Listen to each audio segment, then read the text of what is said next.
Rebel Intel, el podcast, una producción de Good Rebels y Business Plus. Todo acto de creación es, ante todo, leo literalmente, un acto de destrucción. ¿Cómo te queda, Fernando? Joder, eso debió decirlo algún artista, ¿no? Todo acto de creación es ante todo un acto de destrucción. Pues así me lo dices en el contexto de la inteligencia artificial y digo, ¿destruirá ChatGPT las profesiones creativas? Por ejemplo, ¿no?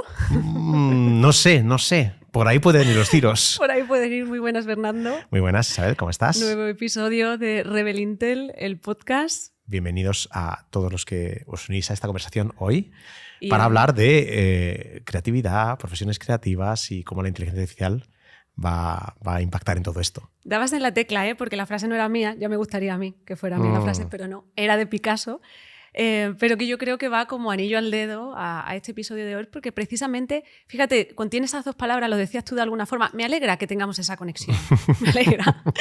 Contiene esas dos palabras que son creación y destrucción, y que yo creo que ejemplifica muy bien, no es ya lo que está pasando necesariamente, pero sí todo ese halo que se ha creado, ¿no? Real o no, en torno a la inteligencia artificial, sobre todo generativa, porque llevamos como mucho tiempo fantaseando con esa idea de una máquina que sea capaz de imitar el proceso creativo del ser humano. Nos lo decías tú en el anterior episodio, tú estuviste involucrado en una startup que utilizaba lenguaje natural.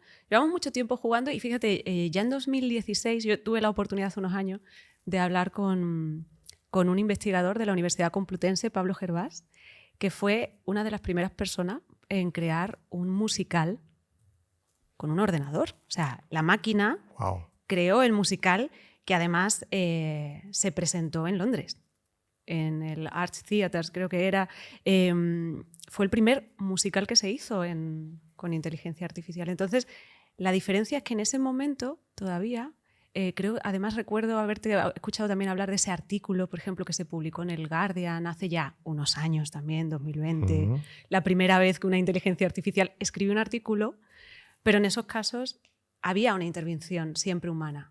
La inteligencia artificial o la máquina nos daba el bruto y siempre había un editor humano por ahí. Pero es la primera vez que las máquinas se apropian de todo el proceso. Sí, quizás no del todo. No lo sé. De todo el proceso. Eso lo vamos a tener que ver entonces a lo largo de esta conversación. Eso. Pero hay industrias en las que impacta mucho, por ejemplo la de la publicidad, ¿no? Evidentemente, que son los primeros que han visto las orejas del lobo y han dicho, uy, no, estas máquinas no son creativas, ¿no? Parecía que la creatividad era el reducto de la esencia humana, ¿no? Es que nos diferencia de las máquinas o de los animales la creatividad. Y ahora resulta que unas máquinas están compitiendo con nosotros para ser creativas, ¿no? Hay rechazo, o ha habido mucho rechazo todavía hoy, porque la industria publicitaria, la industria de la comunicación, del marketing, es una industria que está a medio camino entre las industrias creativas artísticas, ¿no? Y hay muchos artistas trabajando en publicidad, ¿no? Porque es una forma de monetizar tu conocimiento, tu arte. Y claro, ¿cuál es la relación de ese artista que pensaba que no podían las máquinas ocupar su espacio frente a unas máquinas que empiezan a ser realmente buenas en imaginarse conceptos, en pintar, en escribir, en componer música? A mí es que me pone un poco el vello de punta porque al final yo también lo que más me gusta, lo que más me gusta es escribir. Soy periodista, investigar y tengo esa conversación constantemente de qué es lo que va a suceder. Estabas diciendo que ya hay máquinas que pueden hacer eso. Tú que estás muy metido en el mundo de la publicidad, ¿algún ejemplo de campañas creativas que estén haciendo ya máquinas de inteligencia artificial generativa? ¿Tenemos ya casos? Sí, hay, como con todas las tecnologías, hay un momento en que los creativos humanos usan la emoción, evitamos decir hype porque se va a decir hype todo el rato, sí, aquí en este podcast, pero la emoción, ¿no?, alrededor de una nueva tecnología, y es muy normal que haya creativos diciendo, aprovechando esa emoción, para generar una campaña que no es exactamente que lo hayan creado máquinas, sino que usan estas herramientas para generar notoriedad. El ejemplo de cuando Heinz, la marca de ketchup, le pidió a DALL-E, recién lanzado DALL-E, oye, píntame una botella de ketchup. Y todo el mundo se ponía a pedirle una botella de ketchup y todas las botellas de ketchup que dibujaba DALL-E se parecían a Heinz. Entonces, de alguna forma, lo que venía a decir Heinz es, si le preguntas a la inteligencia artificial cómo es una botella de ketchup, te responde, o qué es el ketchup, o píntame ketchup, te va a responder Heinz, ¿no? Esa fue muy famosa, la otra que en cuanto nació la funcionalidad en inglés outpainting, que es que le das una imagen y la inteligencia artificial dibuja lo que hay alrededor de esa imagen, se lo imagina, ¿vale? Para ser consistente con lo que está en la imagen, ¿no? Y una campaña de la lechera en Francia, que al cuadro clásico de la lechera, ¿no? Una mujer vertiendo leche desde con un cántaro, le dijeron, imagínate qué hay alrededor, ¿no? Y había gente mirando, toda la habitación, de pronto todos los instrumentos dentro de la habitación, ¿no? Todo una imaginación absolutamente artificial, ¿no? Rellenando el contexto. Entonces, esas son campañas que lo que hacen es aprovechar el hype para generar notoriedad, pero eso no es donde está la miga. No, pero ahí lo que está es la magia, que es lo que nos deja a todos con la boca abierta. Eso por supuesto, porque al final no puedes evitar pensar, bueno, y luego hay usos muy prácticos de eso, ¿no? Claro. Lo hemos hablado, estábamos en rodaje hace unos meses y se nos olvidó hacer una foto vertical con los actores, con el set, el escenario. Y cuando al día siguiente nos damos cuenta que no habíamos hecho verticales para redes sociales en formato vertical, dijimos, ¿qué hacemos? Bueno, pues viene al rescate la inteligencia artificial generativa y pintó las piernas, los zapatos, el techo del estudio para poder tener una imagen vertical, ¿no? Con lo cual son usos muy útiles para la profesión creativa, evidentemente, ¿no? Claro, pero la profesión creativa va más allá de ese entregable, porque al final eso es un entregable. Y hay otros casos en los que ahí sí que empezamos a pensar en cuánto está pensando la máquina como el ser humano, en esa campaña de Addition creo que era, ¿no? Sí, Addition es una empresa, agencia consultora americana que lleva mucho tiempo jugando con los modelos de lenguaje, antes incluso yo creo que GPT, quizá empezó con GPT-2, y lo que hace es ponerles a prueba en procesos creativos concretos, ¿no? En procesos tanto en investigación, la parte de investigación y research previo para una campaña, como en la creación de la campaña, ¿no? Ellos lo que hacen es que cogen el modelo al que tienen acceso. Hay un artículo que referenciaba en el newsletter, en Rebel Intel, el newsletter, que es, ponían a comparar a GPT-4 con Claude. Claude es el modelo de lenguaje de Anthropic, uno de los grandes modelos de lenguaje que hay en el mercado. No se puede usar todavía en Europa por temas de regulación. Y ellos lo que hicieron fue poner a competir, ¿no? a GPT-4 y a Claude para generar ideas creativas con una petición concreta. Lo que hacen es que los dos modelos admiten muchísimo contenido en el prompt, ¿no? Cada modelo, según ha ido mejorando, mete más tokens, ¿no? Lo que se llama token en esta tecnología, que es como palabras o signos de puntuación, etc. Entonces, admiten más. Entonces, lo que le hacen es que le dan al modelo, ya preentrenado como nos lo entrega la Big Tech, ¿no? La empresa, le ponen los guiones de las campañas que ganaron en Cannes. Entonces le dicen, oye, fíjate cómo está reflexionando la gente de las campañas que están ganando premios publicitarios. Ahora te vamos a pedir una cosa, una activación para Nike, ¿no? Y entonces te decimos que queremos hacer una activación en calle, sí. Genéranos diferentes ideas, ¿no? Y justo en el ejemplo que estaban ellos, pero que esto lo podemos hacer todos en casa si queréis, que es que ellos van por delante porque están desde hace mucho tiempo pensando en cómo sacarle el máximo partido.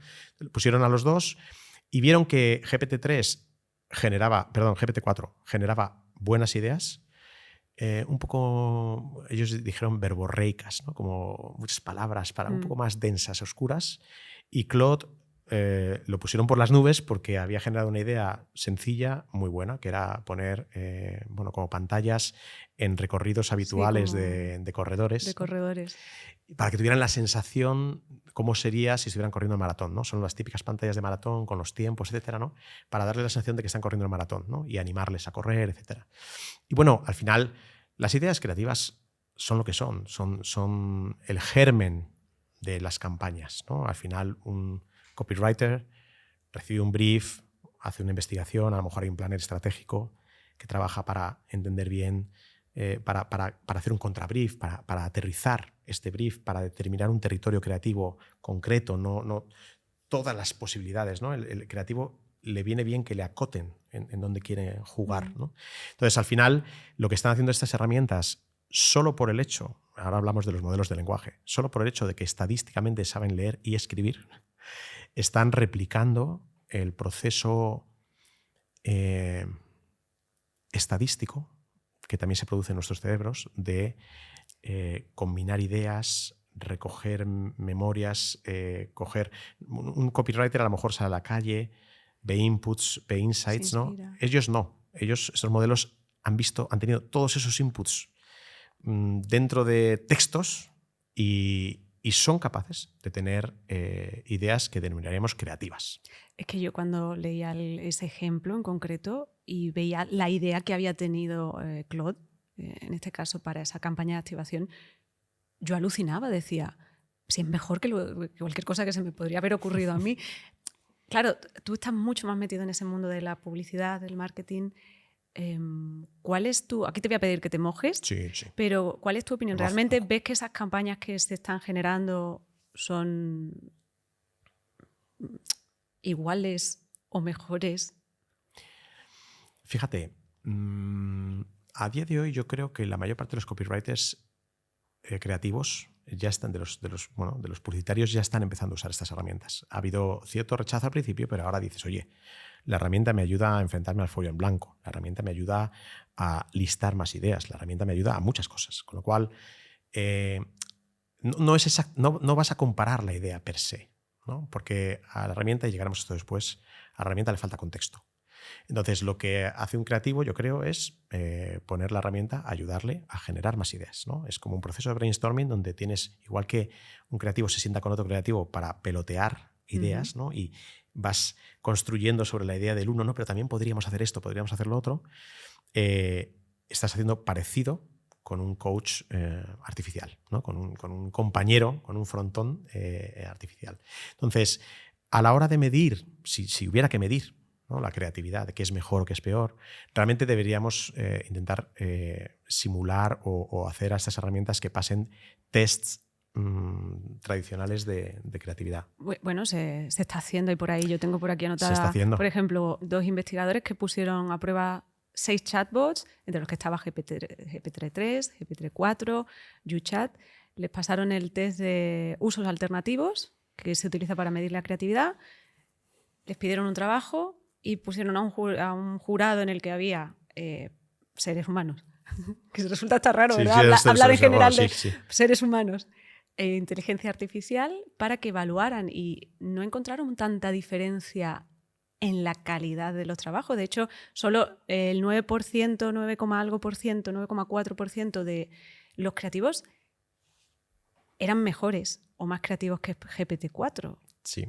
Así es. Y no es la única investigación que hay. Sí, yo creo que en este caso no se estaba haciendo con creativos, puede que se estuviera haciendo con estudiantes, por ejemplo. Es decir, no son expertos en proceso creativo o expertos que llevan o que se denominarían copywriters, ¿no? Porque yo creo que es interesante los test que se están haciendo, ¿no? Ese 9,4% de personas más creativas que la máquina.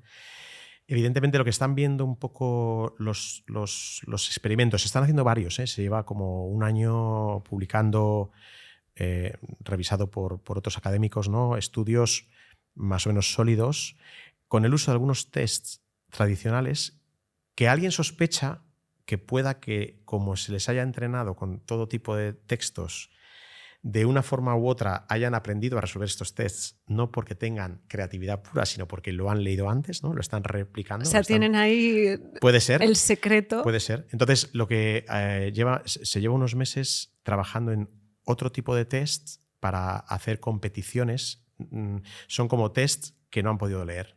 Es decir, le das un nuevo brief, una nueva petición, ¿no? Y pones a competir. Generalmente se hace con estudiantes, porque son estudios académicos. Pones a competir estudiantes con estas herramientas, ¿no? Con los diferentes motores que tenemos, ¿no? Y algunos, por ejemplo, imagínate, hay uno que referenciamos también hace poco, que es generar ideas para una startup, ¿no?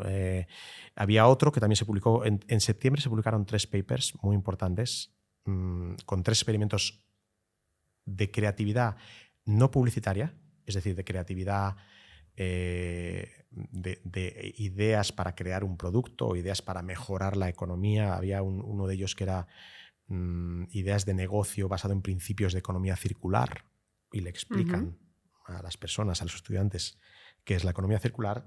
El modelo de lenguaje ya sabe más o menos porque lo ha leído, qué es la economía circular. Y entonces, en todos estos tests, la realidad es que las personas, vamos a resumirlo de alguna manera, a ver cómo lo podemos resumir. Las personas más creativas son más creativas que la máquina, pero la máquina es más creativa que la mayor parte de las personas, ¿vale? De forma que vamos a pensar que esto, ¿cómo se explica, ¿no? Es decir, al final la máquina está entrenada con muchísima información, ¿vale? Y además tiene una capacidad estadística de generar lenguaje, que es más o menos consistente. Entonces, al final, lo que estás haciendo estamos un poco jugando en desventaja, ¿no? Si tú coges a la población media, dices, bueno, pues a lo mejor no ha leído tanto, a lo mejor no ha estudiado tanto, a lo mejor no sabe de no sé qué o de no sé cuántos.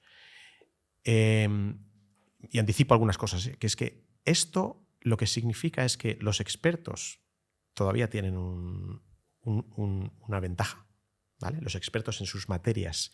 También ha pasado esto con diseño gráfico, ¿vale? Los expertos en su materia tienen una ventaja. Los que no somos tan expertos en una disciplina concreta, puede ser escribir, pintar, componer música, estas herramientas nos acercan al nivel de los expertos.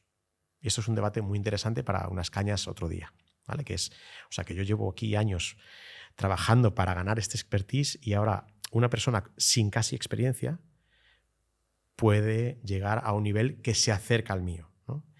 Es una cosa bonita en eso, que es que estamos nivelando el terreno de juego. Y igual que no es justo que alguien con más atractivo físico tenga un tipo de puesto de trabajo porque es más atractivo físicamente, a lo mejor tampoco es justo que alguien con una capacidad intelectual media tenga en un test tradicional de los que hoy se ve perfectamente justificado para una contratación, pues puede tener sentido que estas herramientas nos ayuden. Claro, al final estamos hablando de ampliar capacidades, ¿no? Y ver cómo lo aprovechamos.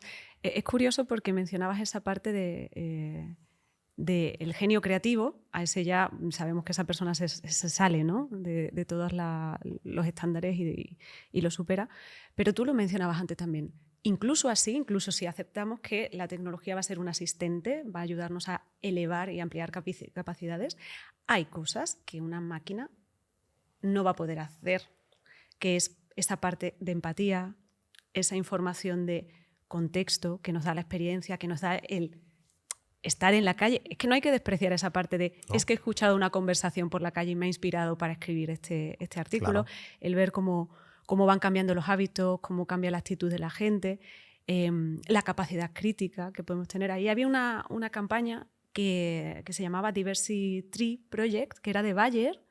Desarrollaron, ellos tienen medicamentos para las alergias, y en este caso lo que planteaban era una campaña más de sensibilización, de RSC, de responsabilidad corporativa, para que se plantaran más árboles de especies hembra, porque producen menos alergia que las especies macho. Y se había encontrado con que se plantaban más árboles macho, y con lo cual las personas que sufrían alergia pues lo pasaban muy mal.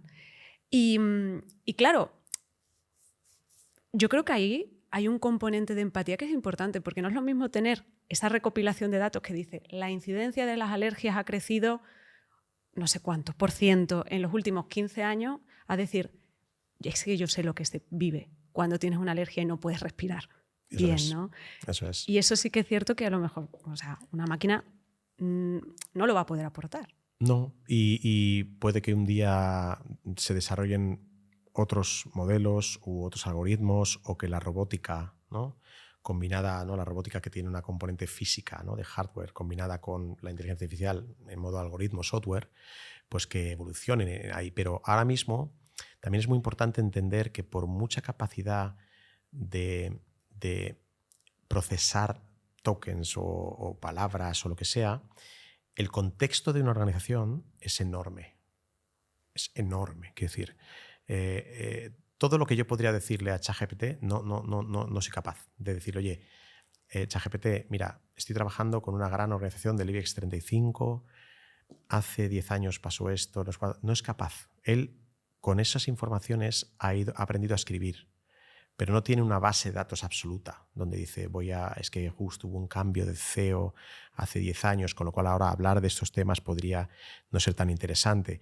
Eso, ese contexto amplio que hace que un humano en un trabajo que lleva 15 años tenga tal... Es que no sabría ni qué datos darle a la herramienta, porque son impactos, momentos, cosas que han cambiado. Lo que dices tú, empatía, entender la política corporativa. Son tantas cosas las que influyen. Y ahora voy a llevarlo a una campaña creativa, por ejemplo, para una organización, que todos los investigadores que están haciendo este tipo de análisis y de estudios concluyen prácticamente lo mismo, ¿no?, que es que este tipo de modelos, los de lenguaje, nos pueden ayudar a generar ideas creativas, pero una campaña, por volver otra vez a ese mundo Sí. profesional alrededor del marketing, ¿no?, y de la publicidad, una campaña es mucho más que la idea creativa que tenemos. La idea creativa es una pieza de un puzzle grande, de un proceso completo. Entonces, las empresas que colaboran, los partners, las agencias, el departamento de marketing, el departamento de servicio de atención al cliente, que es diferente al de marketing y además tiene rencillas del pasado, el departamento de recursos humanos que ya dijo en su momento que no deberías hacerse no sé qué. Todas esas cosas son un proceso mucho más complejo que hacen que por ahora, este es mi punto de vista, que por ahora el impacto en productividad que puedan tener este tipo de herramientas no se vaya a traducir lo decíamos la semana pasada, no se vaya a traducir en que las personas siguen tomando decisiones. Si las personas toman decisiones todavía, la introducción de estas herramientas son ayudas en momentos puntuales de toda la complejidad de un proceso empresarial. Y eso es bueno porque nos da tiempo bueno, no quiero decir ni bueno. Has dicho nos da tiempo, nos da tiempo, eso pone un punto de me nos da da tiempo miedo. a aprender, nos da tiempo a utilizarlas, nos da tiempo a acostumbrarnos, ¿no? Y también, por otro lado, también nos va preparando, porque si además hay que realmente reconfigurar, hay que volver a preguntarse cuáles son los modelos educativos que se estudian en la universidad.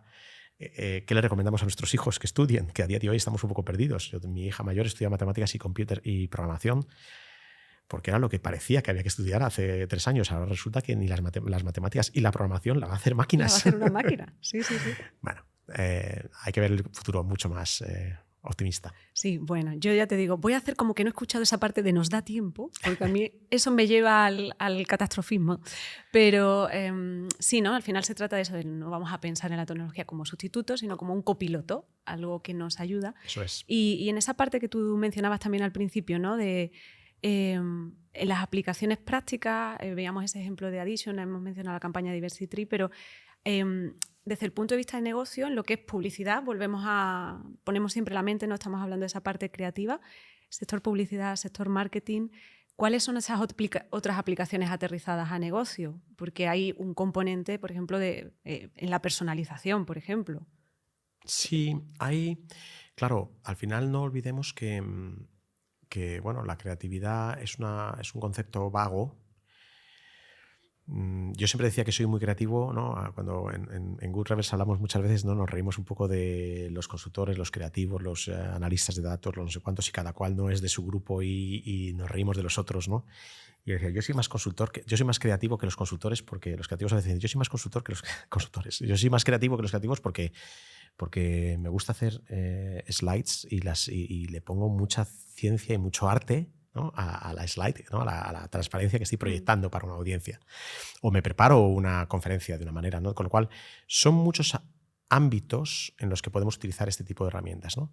Uno de ellos, por ejemplo, la personalización, ¿no? Y ahora vamos a hablar volvemos al tema de simbólica y generativa, que es siempre recurrente va a ser recurrente en nuestros programas, ¿vale? Que es la simbólica, la inteligencia artificial simbólica lleva más, ahora se empieza a denominar clásica, la gente dice, ¿no?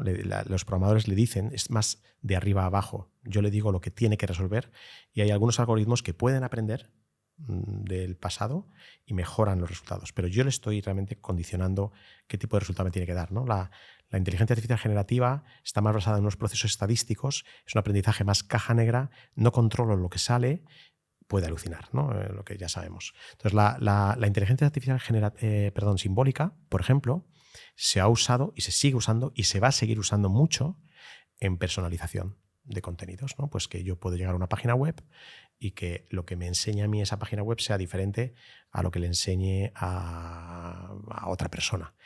Hay un ejemplo muy sencillo de entender. Cuando hablamos de personalización parece magia, pero los banners, los anuncios que vemos en las páginas web, en los teléfonos móviles, generalmente han pasado por un proceso de licitación en microsegundos regulado por inteligencia artificial. Inteligencia artificial simbólica, ¿vale? Es decir, donde alguien está diciendo, si pasa esto, haz esto, ¿vale? La compra de espacios publicitarios en las páginas web se llama compra programática. Es un proceso donde yo, en el momento en el que tecleo algo en la URL, me carga la página,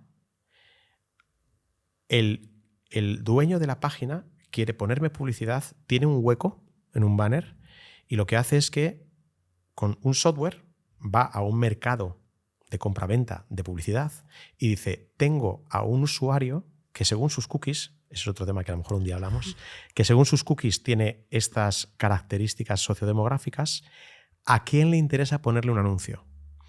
Las empresas que quieren poner anuncios, los advertisers, ¿no? Las empresas que se publicitan, deciden ese perfil sociodemográfico, me interesa, yo pujo y se produce una puja en tiempo real, el que gana termina poniendo su banner. Todo ese proceso en el que pueden haber intervenido 3, 4, 5 empresas, o 2 o 5, pero 4 tecnologías, ha pasado en microsegundos y ha personalizado el anuncio para lo que yo le digo al navegador que soy con mis cookies. No estamos hablando de la complejidad que ahora parece que todos entendemos en los feeds, ¿no? en los medios sociales, que me personalizan el contenido en función de los likes que yo he dado, pues eso ya todo el mundo lo entiende. Es que YouTube me pone los mismos vídeos siempre, ¿no? Es que Instagram me enseña siempre los mismos anuncios. Toda esa personalización es una herramienta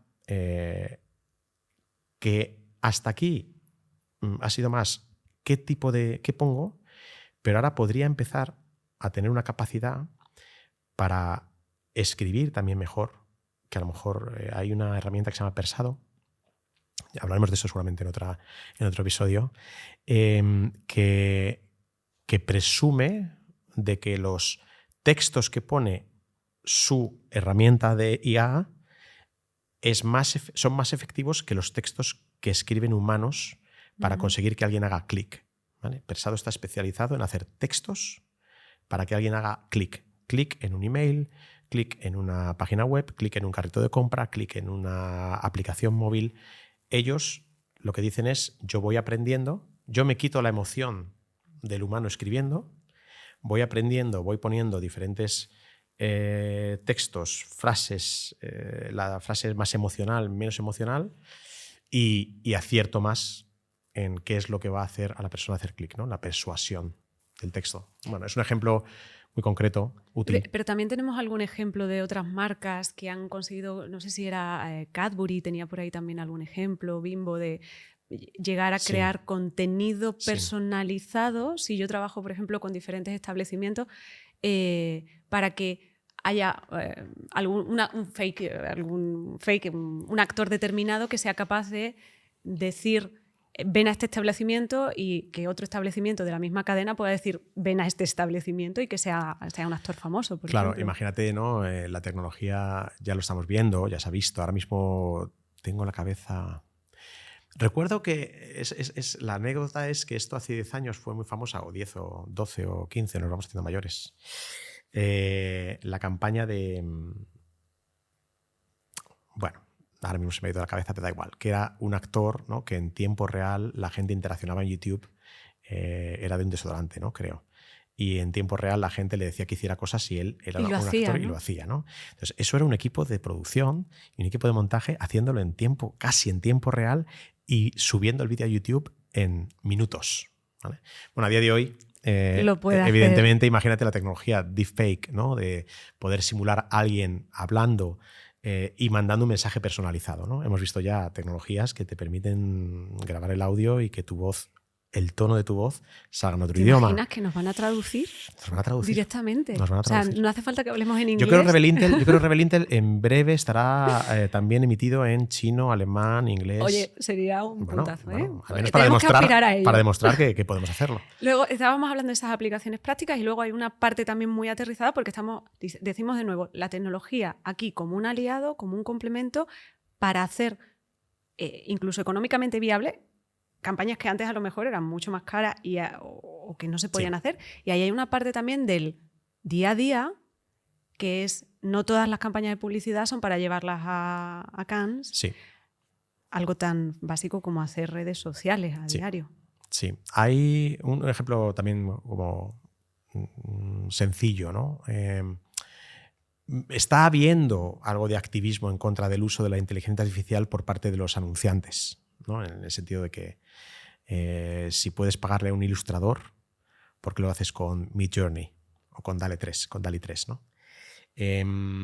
A ver, tenemos que ser conscientes de que el mundo es mucho más complejo de lo que nosotros nos creemos que es y que los presupuestos de marketing siempre son limitados, ¿no? Imagínate que dices, yo tengo habilitado este presupuesto de marketing. Una gran empresa, nosotros trabajamos con Domino's Pizza y usamos Midjourney mucho para poner cierto contenido, ¿no? Dentro de las reglas, de los marcos legales, ¿no? Lo que nos deja hacer Midjourney y lo que nos deja hacer la ley de copyright, que ya, aunque no haya una regulación específica de la IA, ya hay una ley del copyright que dice que ojo, con ley de derecho de imagen, una serie de cosas que protege, ¿no? los usos que podemos hacer. Usamos la inteligencia para crear ideas divertidas, ilustraciones fantásticas, casi en tiempo real. Alguien nos puede decir, puede que haya pasado, ¿por qué no usáis un ilustrador?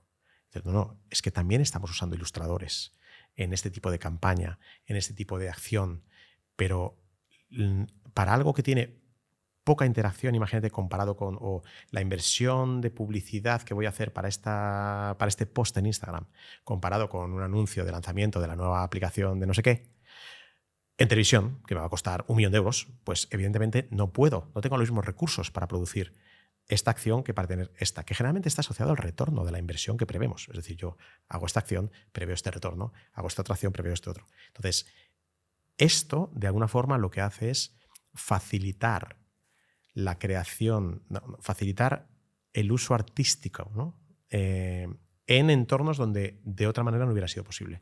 Con lo cual, para mí, esto mejora la estética que nos rodea.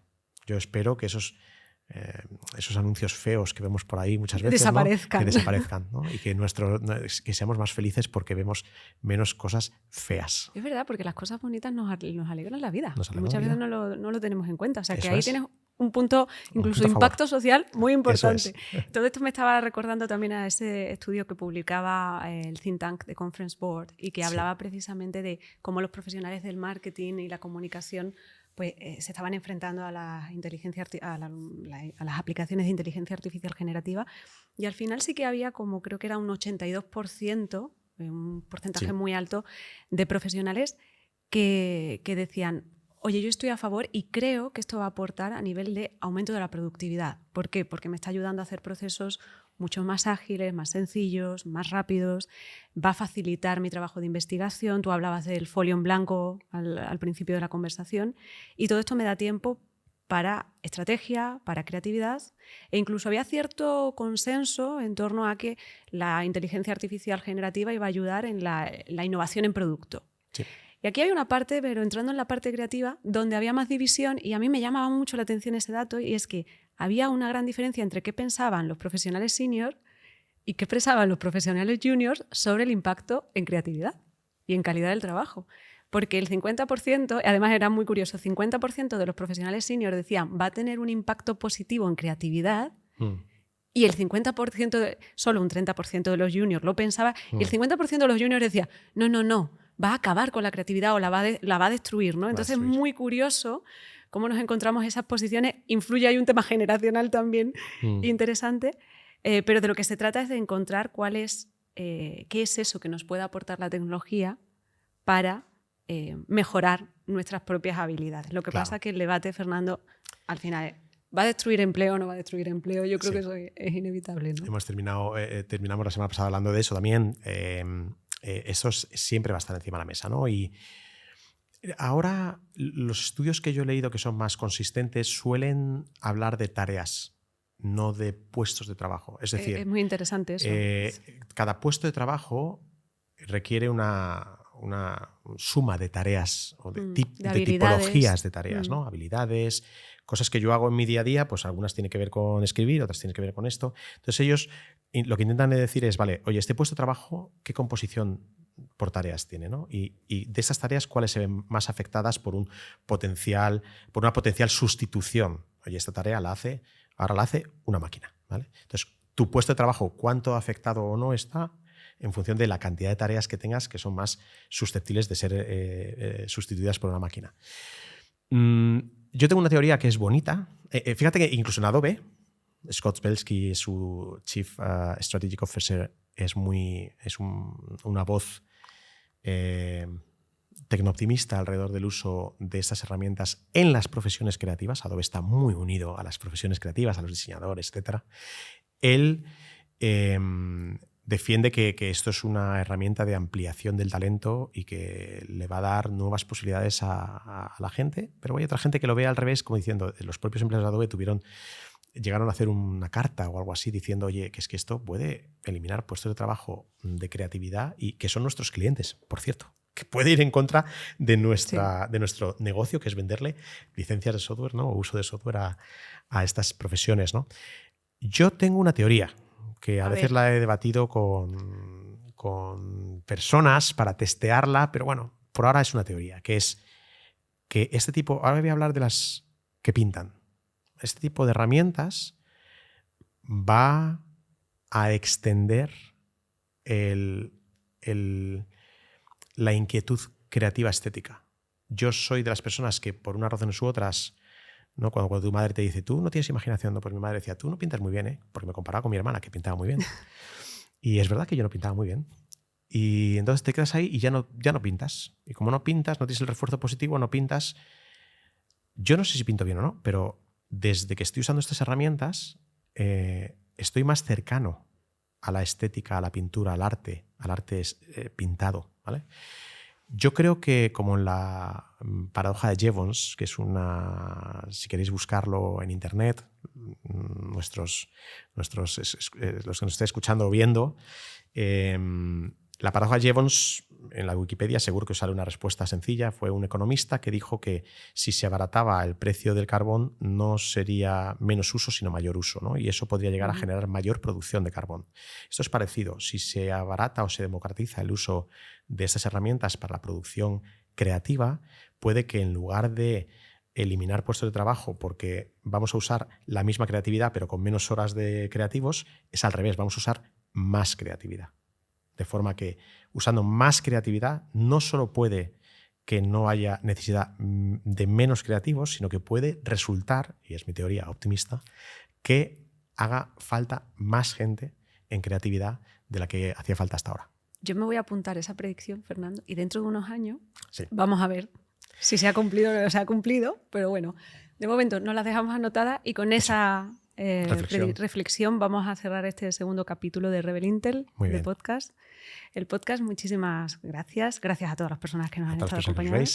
Recordamos que además pueden profundizar en estos temas a través de tu newsletter en intel.goodrebels.com. O sea que ahí tienen todos los datos, toda la información y tienen para leer. Y además la envías todos los domingos. Eso es. Y seguimos avanzando en esos temas y nosotros volvemos en 7 días. Muy bien. Un nuevo tema. Nos vemos, Isabel, en 7 días. Chao. Rebel Intel, un podcast de Good Rebels y Business Plus sobre inteligencia artificial para profesionales de la comunicación, el marketing y la experiencia de cliente.